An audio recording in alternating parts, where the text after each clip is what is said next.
the Dumbell Chest Press. Now this exercise is great. It relieves tension off of your shoulders that happen far too often with the barbell chest press. Too often when we're doing the barbell chest press on a flat bench, we get locked in with our shoulders here and we're not able to have that freedom to move around a little bit.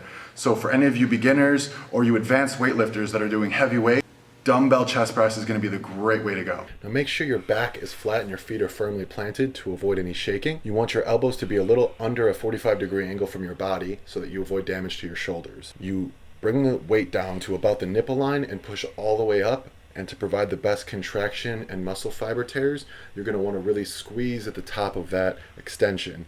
And then on the way down also, try to take it about a second or two.